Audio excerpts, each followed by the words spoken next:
Как оказалось, регион Шамалок очень благоприятен для выращивания лаванды.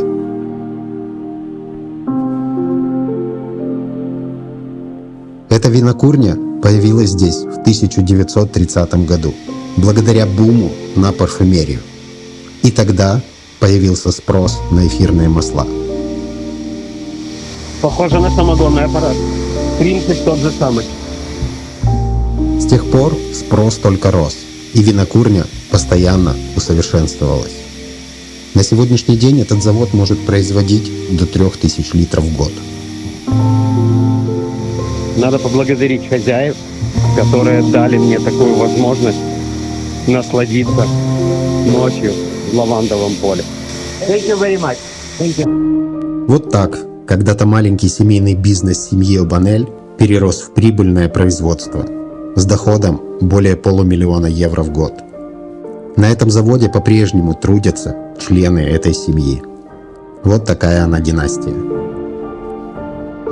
Сегодня у нас такой большой-большой пробег, километров 500, наверное. Много автобана, ничего интересного будет. Там одна достопримечательность, которую хочется посмотреть. Это очень-очень крупный виадук еще со времен Римской империи. И дальше выезжаем к морю и движемся в сторону Андорры. Но не только лавандовые поля вызывают интерес к этому региону. История его ведет с XIII века, о чем свидетельствуют руины замка, который возвышается над долиной.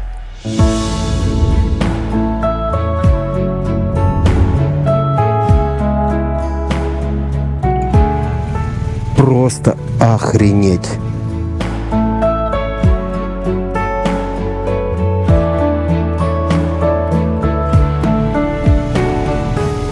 Вот это, да!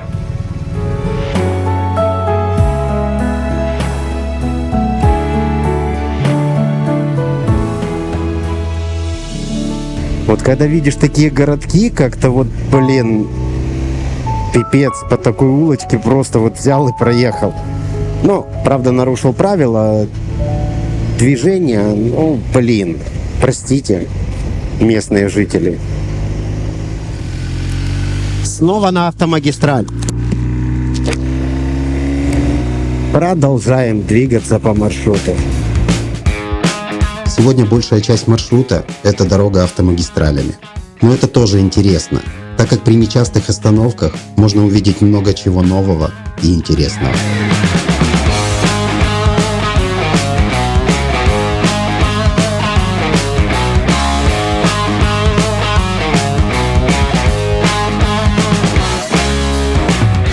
«11 километров? Ни хера себе! Вот это есть проблема автомагистралей.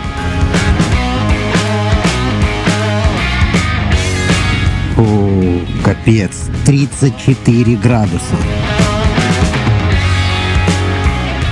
6 евро.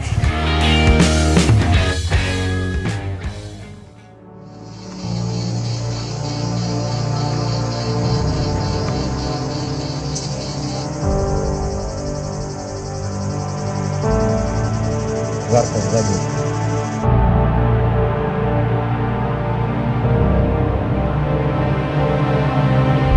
Пандюгар – самый высокий из сохранившихся древнеримских аквадуков.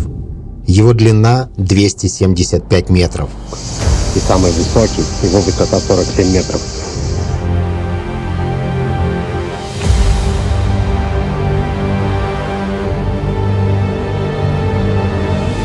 Построен он был в середине 1 века нашей эры. Это была часть 50-километрового водопровода, который перестал действовать после падения Римской империи.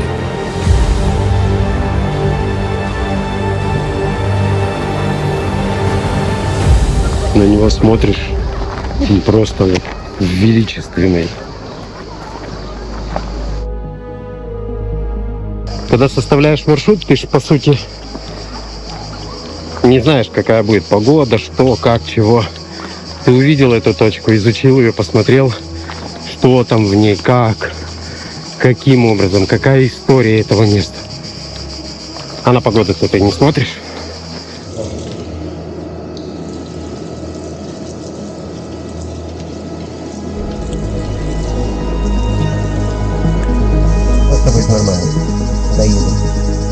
дальше я удалялся на юг, тем быстрее поднимался столбик термометра. Температура приближалась к 35 градусам. Единственным спасением была быстрая езда по автомагистрали.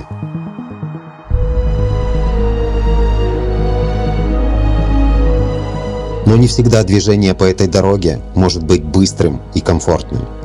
Самая большая проблема автомагистралей – это заторы, которые очень сложно объехать. Все равно я буду объезжать это вот все по крайней правой стороне. Я просто с ума сойду, если я буду стоять тут на жаре с ними в пробке.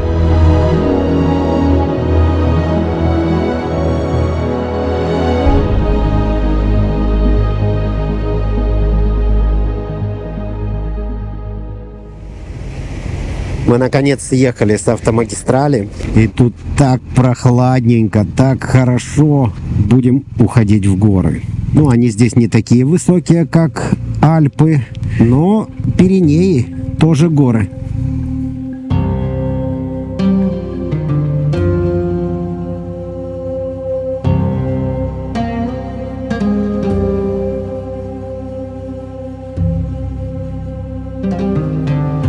Один подписчик меня спрашивал, говорит: Саня, ты сегодня ночевал в лавандовом поле.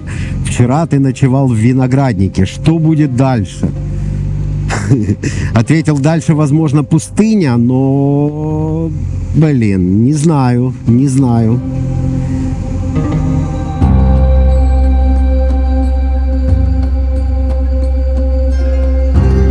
Я двигался к ущелью Падерн, которое расположено в предгорье Пиреней.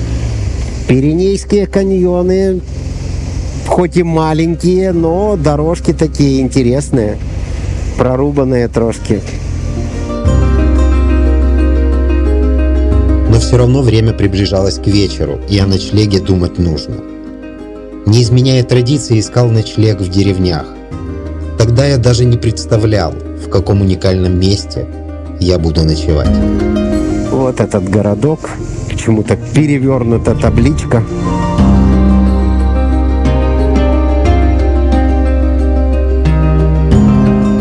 В старом таком каком-то селении. Блин, что, под замком прямо?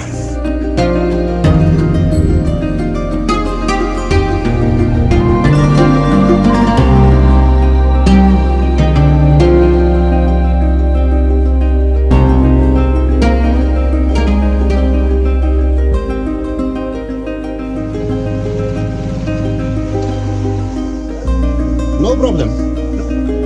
Ага, окей.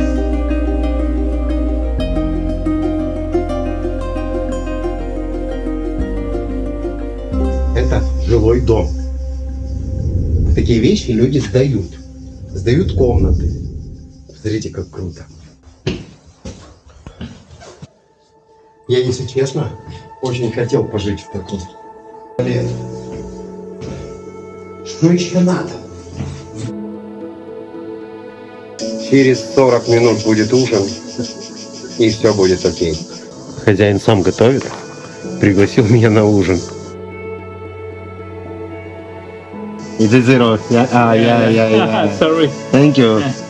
You have. My name is Alexander. Bertrand. Bertrand? Bertrand. Bertrand. Bertrand. Bertrand. Bertrand. Bertrand. Good morning. Yeah. Вот так неожиданно для себя я провел вечер. Этому интересному человеку 73 года. Он полон энергии и оптимизма. Ему интересно все. Он расспрашивал меня о Украине, о войне. И вывод не заставил себя долго ждать. Ivan Putin. Putin. Yeah.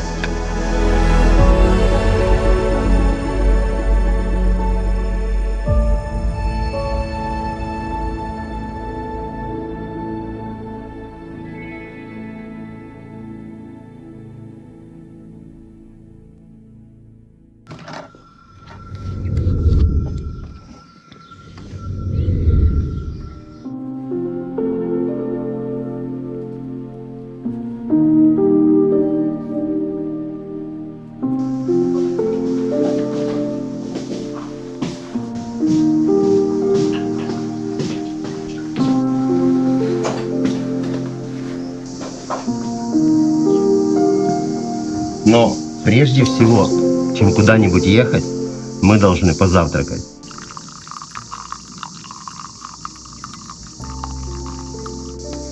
Так, книжечка у меня готова. Сейчас поедем через ущелье Падерн. Сегодня у нас вообще такой день, получается, день ущелий. Будем кататься по одним ущельям. And I am a big second for the Ukraine. Thank you. I hope you.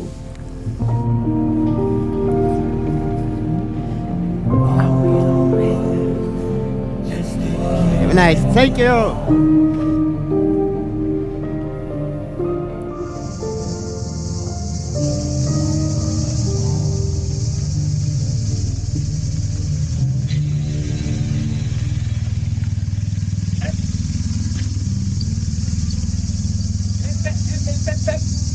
Hello. Oh.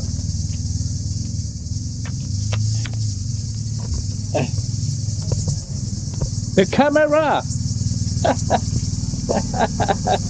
Look at you. Thank you. Thank you very much. Thank you. Вот именно в таких местах можно увидеть настоящую Францию. Всю открытость, доброту и колорит жизни в старейшем винодельческом регионе Франции.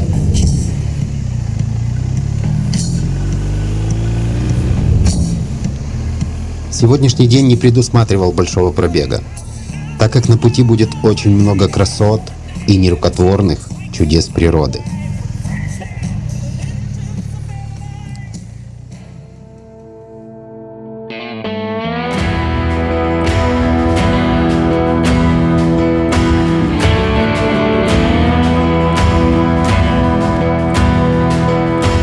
Эта дорога была выбрана не зря. Мне очень хотелось проехать именно через маленькие деревушки. Да, пускай там ты едешь ерунду километров в час, но ты попадаешь просто в древность. Потому что вот эти вот все городки, вот это вот все 1800-х каких-то домов постройки. Вот я что заметил, вот где какой-то населенный пункт, там везде растут платаны. Какой-то такой вот немаленький семейный склеп. На мое удивление, дорога Д-123 была идеальна. Именно она вела через маленькое ущелье Падерн к величественному Галамусу.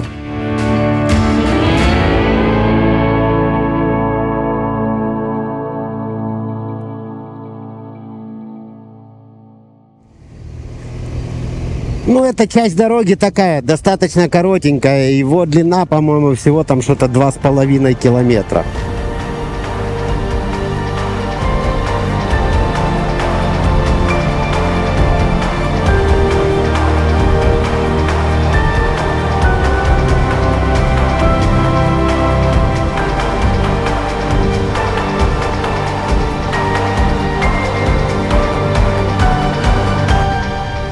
На протяжении 2 километров возможно падение камней. Ой, собачка. Йорик потерялся чей-то. Иди, иди, иди, иди, иди, иди, иди сюда.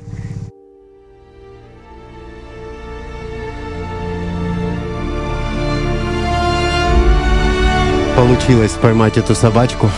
И по чипу, сейчас я думаю, где-нибудь там найдут хозяев этой собаки. Ну, она бы здесь пропала бы просто. Сделали доброе дело. Спасибо людям.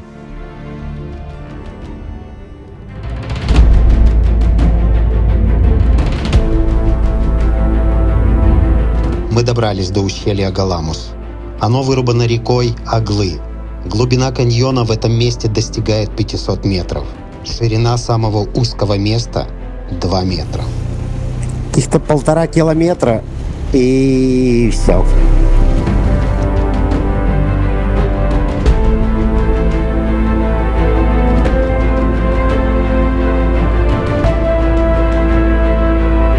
Вау.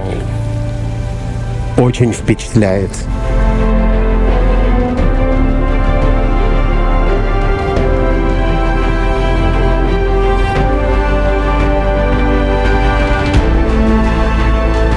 А глубина там такая, что ого-го.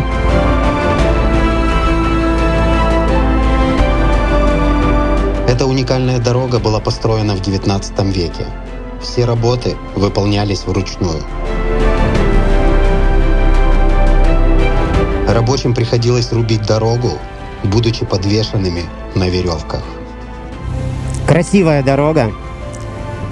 Очень красивая.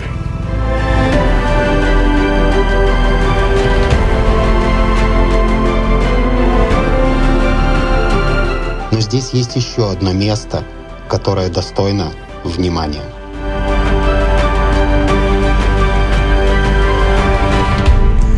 Вот там находится скальный монастырь. И туда можно дойти.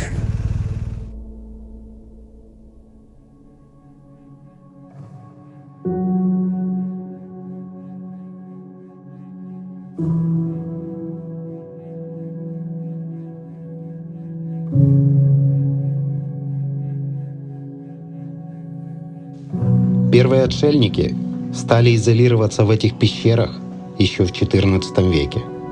Тогда их покровителем стал святой Антуан. На протяжении веков отшельники меняли друг друга. Старые уходили в мир иной, новые приходили.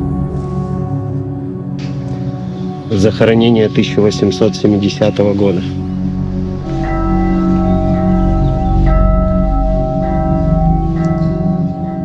Постепенно в этом месте стали возводиться строения.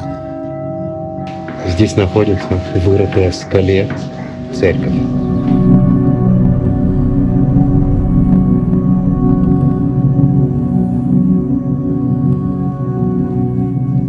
В этой церкви находятся деревянные статуи и кресты.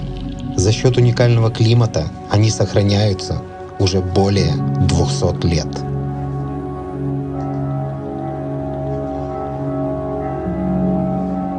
Последний отшельник, который здесь жил, был похоронен в 1930 году.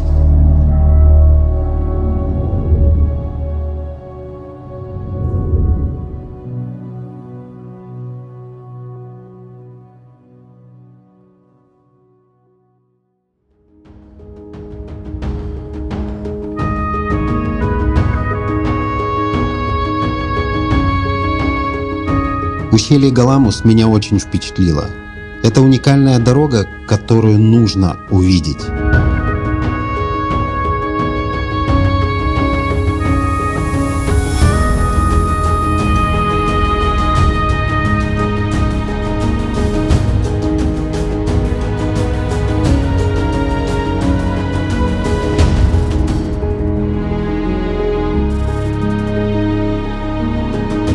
Еще немного, и мы покинем Францию. Но, как обычно, мы не ищем легких путей. Вместо прямой дороги я решил проехать через перевал Пор-де-Пайер, который также входит в обойму Тур-де-Франс. Для того, чтобы туда попасть, нужно проехать не менее красивой дорогой. Через деревушечку такую проехал. Но для себя я вот сделал определенный вывод, что все-таки лучше ехать в каких-то ущельях. Даже пускай там есть немножко машин, но по трассе я только что так прохватил чуть-чуть, надо было проехать. Ну, блин, катастрофа.